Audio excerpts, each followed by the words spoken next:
Sorry for the wall of text, but I need to get this off my chest before I completely lose it. My hands won't stop shaking, and I've rewritten this like 5 times already.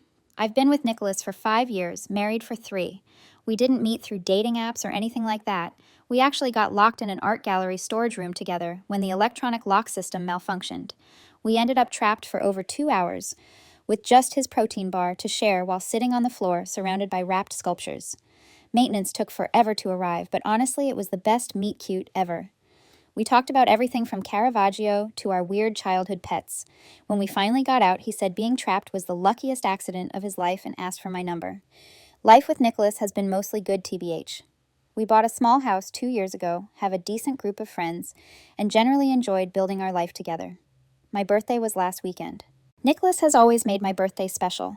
Last year, he surprised me with a weekend trip to Shenandoah. The year before, he organized this amazing dinner with all our friends. But 3 weeks ago, he told me he had this mandatory work retreat over my birthday weekend that he absolutely couldn't get out of. I was disappointed, but tried to be understanding about it. He seemed genuinely upset about the timing and kept saying how his boss was being a complete jerk scheduling it over the weekend. He promised we'd celebrate when he got back, maybe even do a mini vacation. I believed him completely. Stupid me. The night before he left, he gave me a small gift, just a pair of earrings, and apologized again for having to miss my birthday. He kissed me and said he wished he could stay. I watched him pack all his business casual clothes and his laptop. He even packed those ridiculous team-building activity clothes companies always make you wear. I helped him pack. God, I'm an idiot. So my birthday weekend came and went. I spent it alone, ordered. DoorDash binged a couple seasons of that new show and had a FaceTime call with my parents who wished me happy birthday. My mom asked if Nicholas was doing anything special for me, and I told her about his work thing. She seemed surprised, but didn't say anything else. Now I know why. On Monday, Nicholas came home with souvenirs, fancy chocolates and a small bottle of wine from the retreat resort. He went on about boring meetings and team-building exercises, seemed tired but happy to be home. Everything felt normal. Then Kayla texted me out of nowhere. We're not super close, more like casual friends, so I didn't think much of it when she said, "Hey, call me when you're alone." I figured maybe something awkward happened, or she needed to vent. When I called, she was quiet at first. Then she asked, "Is Nicholas home?" I said no. Then she goes, "Okay." I wasn't going to say anything, but I saw something on Instagram, and I don't know if it means anything, but I recognized Tina. I didn't understand at first. Recognized her where? She sighed and said one of her mutuals posted a story from a spa over the weekend. Just a chill pool video. But she swore to God Nicholas and my sister were in the background. She sent me the screen recording, and there they were. Nicholas and Tina, my husband, my sister. In the background, clear as day, his arm around her. She's leaning into him. He's rubbing her back. They're laughing, smiling, looking comfortable, looking happy, like a damn couple. Meanwhile, I was home alone on my birthday, thinking he was at some mandatory work retreat. God, I'm such an idiot. I watched that 10-second clip on repeat. Couldn't believe what I was seeing. But it was them 100%, no question. He wore that same stupid vest I helped him pack. She had on the earrings I gave her. You literally cannot make this up. And all this time, they were at a spa together, holding each other like nothing else in the world existed. Like I didn't exist. I don't even know what burned more, the cheating or the fact that they didn't even care enough to hide. He didn't slip up. He didn't make a mistake. He just didn't give a damn. And I would have never known. Not unless some girl I barely know happened to post a pool story at the exact wrong time for them. I checked our joint account and found a $1 and $200 withdrawal from the Friday before, nothing labeled as spa or travel. I checked his personal account that I sometimes access for emergencies, but it showed nothing unusual. Then I remembered my birthday money. My grandma had mailed me $800 in cash like she does every year. I'd tucked it into my wallet to deposit later, but when I checked, it was gone. Suspicious, I called the spa, pretending I needed a receipt for expense reporting. The woman on the phone was incredibly helpful. She looked up the reservation under Nicholas's name, confirmed the dates, and said it was for their romantic weekend package for 2. The total, $1, $150. Paid with $800, cash, and $150 from a credit card. I realized then the cash was my birthday money. The rest, that $1, $200 withdrawal I saw in our joint account, he must have used that to pay off the credit card after the trip. He stole my freaking birthday money to take my sister to a spa resort over my birthday weekend. I waited until Nicholas got home. I showed him the videos Kayla sent me. His face went white, then red. He started with excuses Tina was going through a hard time and needed someone to talk to. He was just being supportive. I didn't say anything, just pulled up the spa reservation details on my phone and showed him. Then I asked about my birthday money. That's when everything changed. It was like watching someone transform. His face hardened, and he admitted taking the money, admitted everything. He and Tina had been seeing each other for months. Then he laughed while I started crying and told me I never deserved a gift anyway, and at least Tina knows how to keep a man happy. I walked to our bedroom and slammed the door. I could hear him on the phone after that, probably warning Tina that I knew. That was 3 days ago. I haven't spoken a word to him since. He's tried talking to me, switching between angry defensiveness and half-ass apologies. This morning he left for work like everything's normal, but grabbed his jacket roughly when I wouldn't respond to his goodbye. I haven't called my parents or confronted Tina. I haven't told anyone except Reddit. I feel like I'm walking through someone else's life right now. The thing that keeps replaying in my head isn't even the affair. It's him stealing my birthday money for their romantic weekend. Who does that? When I think about it, my hands start shaking again and I want to throw something. Last night I found myself Googling divorce lawyers at 3:00 a.m. I've started screenshots of everything. The bank withdrawals, the resort confirmation, the photos. NGL. I have no idea what to do next. Should I confront my sister? Talk to my parents? Throw all his stuff on the lawn? Sorry for the super long post. I guess I just needed someone to hear this. Thanks for reading if you made it this far. Any advice would be appreciated, especially from anyone who's been through something like this. First update. Hey, it's me again. I honestly didn't expect that many people to read or care about my first post. I wrote it at like 2 a.m., shaking and crying, just needing someone to hear me. I thought maybe a few strangers would say, "That sucks," and I'd delete it in the morning. But the support advice, and even just people validating that I'm not crazy, it meant a lot, like more than I can put into words. Anyway, it's been almost 2 weeks since I found out my husband was cheating on me with my sister. Still feels like I'm stuck in some weird nightmare. I said I'd update once I had a better idea of what I'm doing, so here we are. The first few days were a total blur. Nicholas and I were just existing in the same space, barely speaking. He kept trying to talk, saying, "We need to have a conversation," or "Can we please just sit down?" But I couldn't even look at him. I didn't want to hear more lies. I'd either walk away or pretend I had music in. I was numb. Then, out of nowhere, my sister Tina texted me just this pathetic message. "I'm sorry it just happened. I didn't mean for it to come out like that. Like, girl, you didn't trip and fall into my husband. You chose this. Multiple times. Over months. You knew it was my birthday. You knew I'd be alone. You knew." And that's all you have to say. I didn't respond. I just sent the text to my mom with, "Ask Tina what this is about." I couldn't even deal with explaining everything yet, but I knew my mom would push her for answers. And wow, did she. Less than an hour later, my phone was lighting up nonstop. My mom, my dad, missed calls, texts, voicemails. I let it sit for a while and then finally picked up. My mom was already crying when I answered. She said she'd called Tina, and Tina admitted to everything, that it had been going on for a while and they'd caught feelings. I confirmed it, told her about the photos, the resort confirmation, the money, all of it. My mom was silent for a bit and then asked if she should come over. I told her no, I needed time. My dad called next. That one hit harder. He barely said anything, just asked if I was safe, if I needed money, anything. His voice cracked halfway through and I just started sobbing. I hadn't cried all day, but something about hearing my dad sound broken just shattered me. A couple hours later, our family group chat blew up. Tina told everyone, tried to spin it like some tragic love story. We tried to fight it, and we didn't mean to hurt anyone. Robert, our older brother, absolutely ripped her apart, called her delusional and selfish. Mom sent like 6 shocked face emojis and nothing else. Dad said he was profoundly disappointed. I muted the chat. I couldn't handle more emotional whiplash. Anyway, around then, I decided I needed to get my shit together. I called a friend who works at our bank and told her lightly that things were rocky and I needed to understand our finances better. She helped me look through our accounts. And that's when I realized the spa weekend was just the tip of the iceberg. Nicholas has been sneaky for months. Little withdrawals marked groceries, but nothing new was ever in the fridge. Work travel that didn't match his actual calendar. Turns out he had 3 credit cards I never knew about, all in his name. And on 2 of them he added me as an authorized user, but set the delivery of cards and notifications to go only to his email and mailing preferences.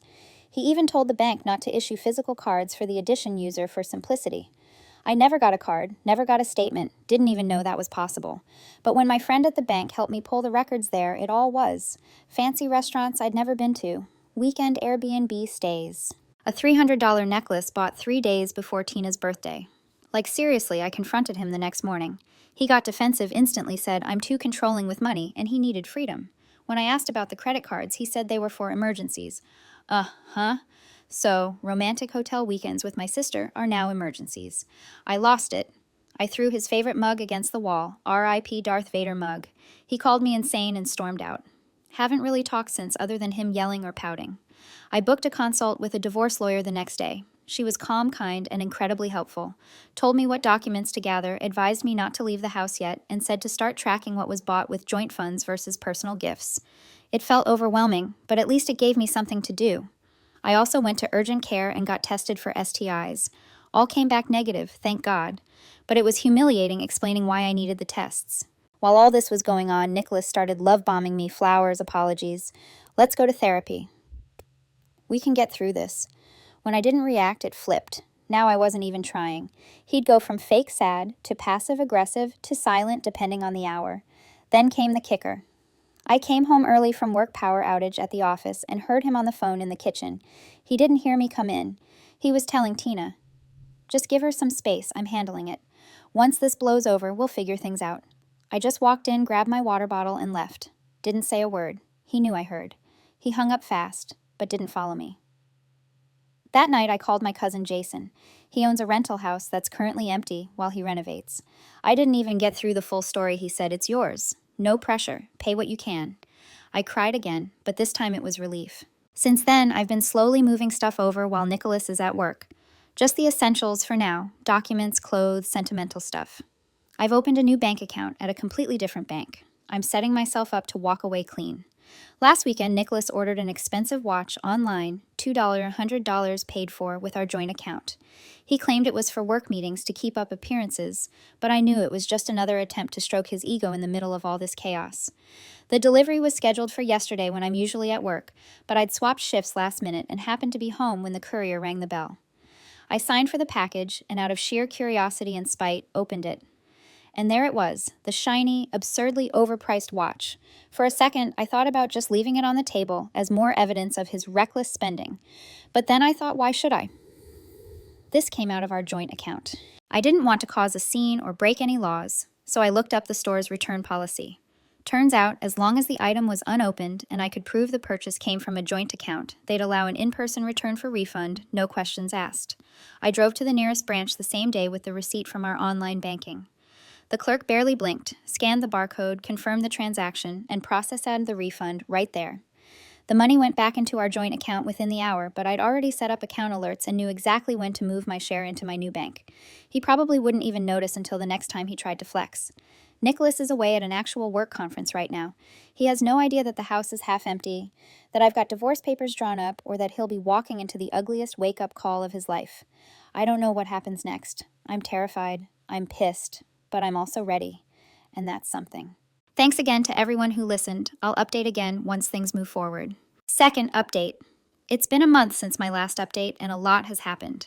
When I left off, I was about to leave Nicholas while he was at his work conference. I'd moved most of my stuff to my cousin Jason's rental property, returned that expensive watch he'd ordered, and had divorce papers ready to go. Well, I did it, and the fallout has been intense. The morning Nicholas was due back, I did one final sweep of our house. I only took what was definitely mine, and a few sentimental items we'd bought together that I couldn't bear to part with. I left all the furniture except my grandmother's antique reading chair that's been in my family for generations. I placed the divorce papers on the kitchen table with my note on top. You were right. I don't know how to keep a man happy, but apparently neither does my sister. Next to it, I left my house key and wedding ring. Then I walked out for good. That night at my new place was weird AF. I felt hollow, like I was watching someone else's life. I kept my phone turned off because I didn't want to deal with the inevitable explosion once Nicholas got home. When I finally turned it back on, the next morning, there were 27 missed calls from Nicholas. 12 from Tina. 5 from my mom. Nicholas left voicemails that started confused. Hey, where are you? Did you go to your parents? Then turned angry. What the hell is this? We need to talk right now, and finally sounded desperate. Please call me back. We can work this out. I'm sorry. I made a mistake. Tina's messages were all about Nicholas pulling away from her and asking if I'd talk to him. She had no clue I'd left and served him with papers. My mom was just checking if I was okay after Nicholas called them looking for me. I texted Mom that I was safe but needed space. I didn't respond to Nicholas or Tina.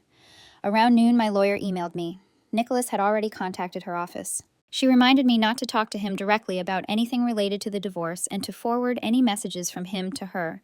Honestly, it was such a relief having that boundary.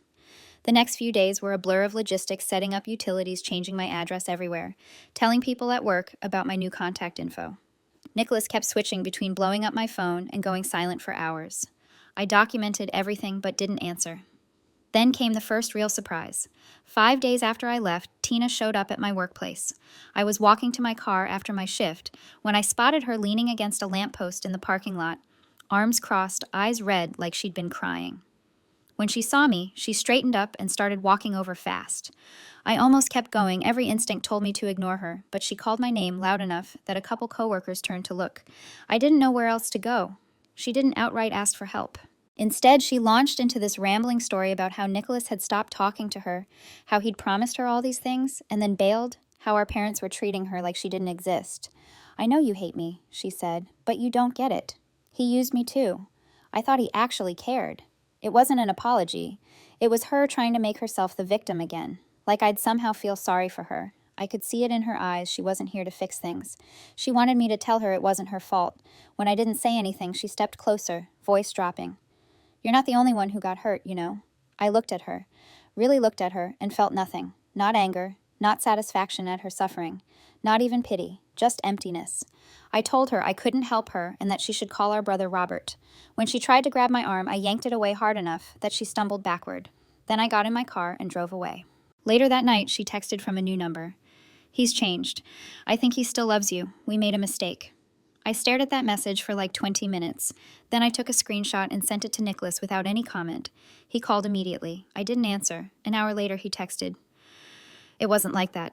She's lying. I never loved her. It was just physical. Please talk to me." I forwarded that message to Tina without comment too.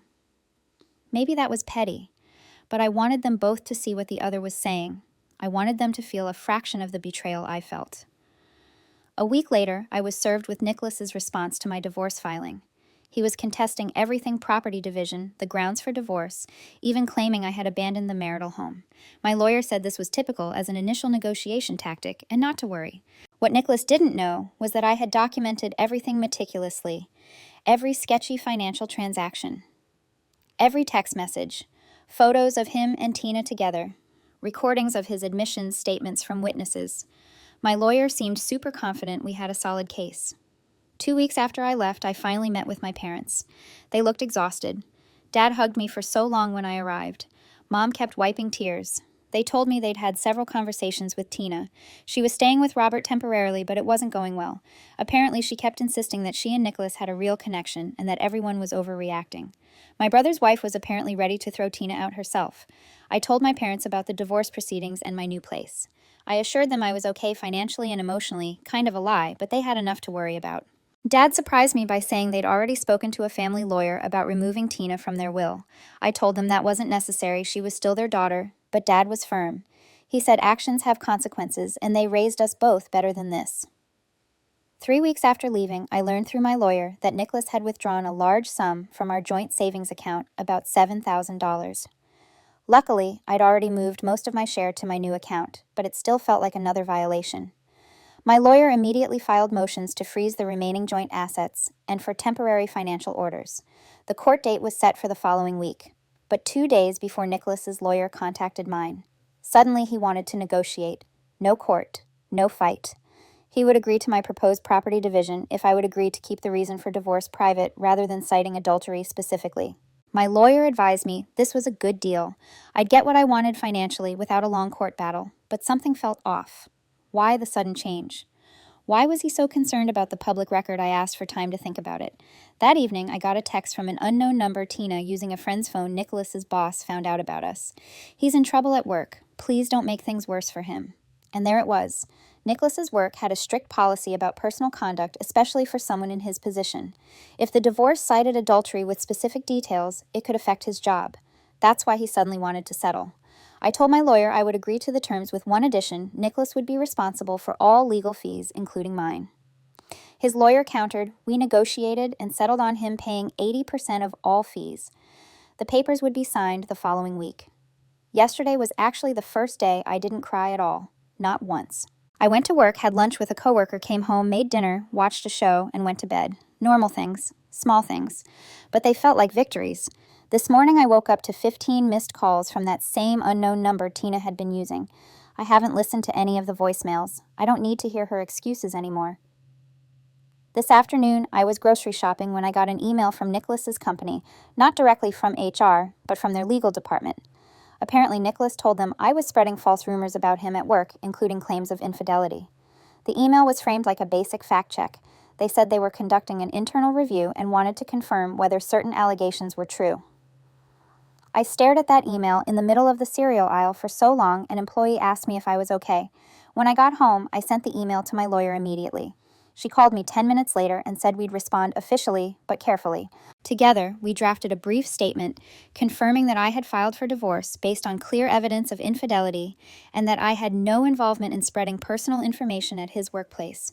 We attached screenshots and a redacted version of the spa receipt, just enough to make the point. We kept it factual, professional, and short. An hour later, we got the standard out-of-office reply, so now I wait. My brother Robert called this evening to check on me and mentioned that Tina had finally moved out of his house yesterday.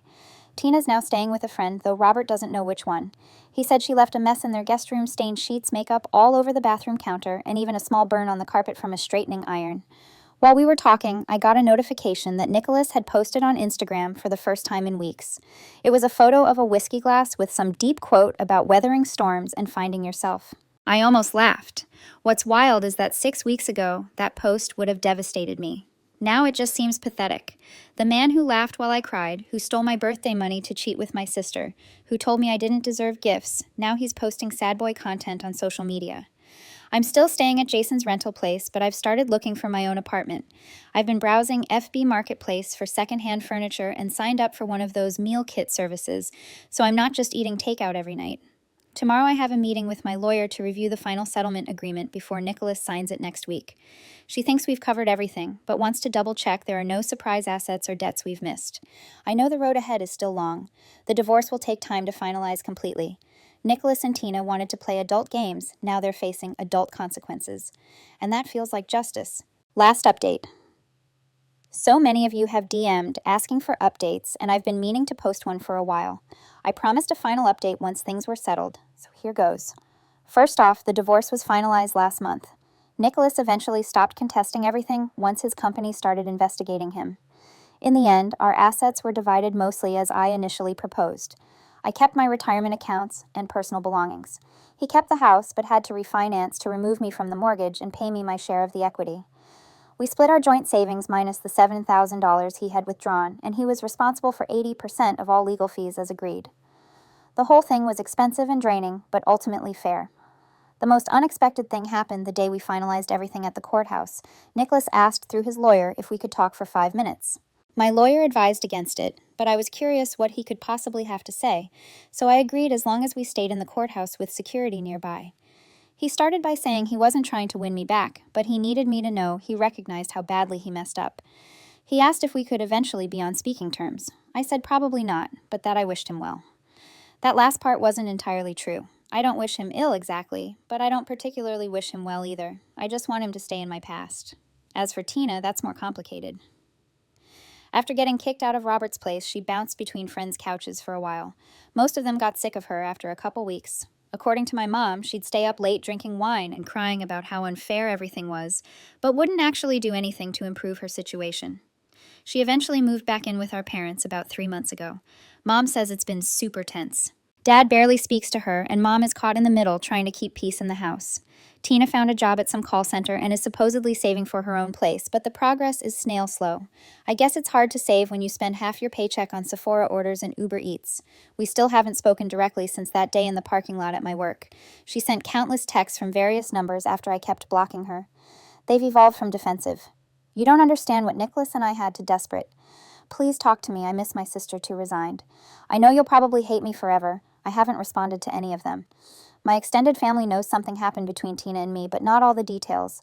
Most haven't pried, though. My grandma, the one who sent the birthday money Nicholas stole, cornered me at Christmas and told me that whatever Tina did, I should remember that forgiveness heals the forgiver more than the forgiven. I nodded and changed the subject. Love Grandma, but she doesn't understand that some betrayals can't just be forgiven with a hug and a prayer. As for me, I'm doing okay. Better than okay sometimes. I found my own apartment 2 months ago, a small one-bedroom with good natural light and a tiny balcony. Last week I went on a third date with a guy I met through a friend. He's a radiologist at the Children's Hospital across town. He knows the broad strokes of my story and hasn't run away screaming yet. We're taking things extremely slowly, but it's nice to remember that not all men are trash. The most surprising development has been my relationship with my brother Robert. We were never particularly close, growing up 5 years apart and with totally different interests, but throughout this whole mess, he's been my biggest defender. When Tina tried to paint herself as the victim at a family dinner, I wasn't attending. He apparently shut her down so thoroughly that she left the table crying. He calls me weekly just to check in, and his wife has become like the sister I feel I've lost. A few weeks ago, I ran into Nicholas at Target. I just nodded politely and walked away. Later, when I went to check out, the cashier told me someone had paid for my items. I knew it was him. I donated the exact amount, $74 and change, to a shelter that afternoon. I didn't want anything from him.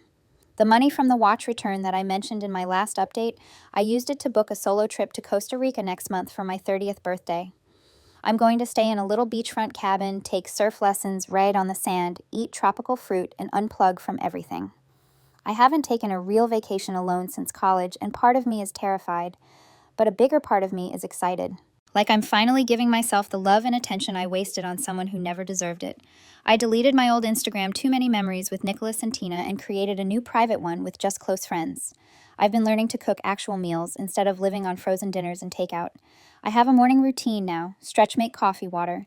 My plants sit on my balcony for a few minutes, just breathing. Healing isn't linear, but it's happening.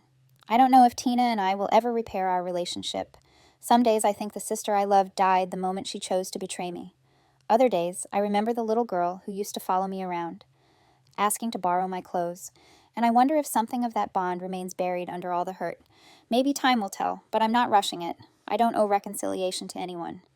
1 year ago, I was crying in my bedroom while my husband laughed and told me I didn't deserve a gift. Today, I signed the lease on a brighter future, literally and figuratively. My apartment complex is building a community garden this spring, and I put my name down for a plot. I'm planning to grow tomatoes and basil. Maybe strawberries if I get bold. My therapist, yes, I finally started therapy, told me recently that survival doesn't happen in big, heroic moments.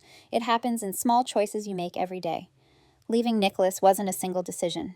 It was hundreds of little choices: opening a new bank account, packing a suitcase, forwarding a text to my lawyer instead of replying, calling Jason, returning a watch, signing papers, blocking numbers, choosing peace. I still have bad days. Sometimes I wake up with a knot in my chest for no reason. Sometimes I see a car like Nicholas's on the road and my stomach drops. Sometimes I think about how easily my life could have looked completely different if Kayla hadn't happened to see that Instagram story. That randomness haunts me sometimes, but then I remind myself the universe gave me the truth. Painful, devastating truth, but truth, and I used it to rebuild. I'm not healed, but I'm healing. I'm not who I was, but I'm learning who I want to be. I'm alone, but I'm not lonely, not anymore. If anyone reading this is going through something similar, you're not crazy, you're not dramatic, you're not asking too much. Betrayal breaks something primal in you, but you can survive it, you can grow around it. You can start again. I did, and for the first time in a long time, I feel free. I feel free. I feel free. I feel free.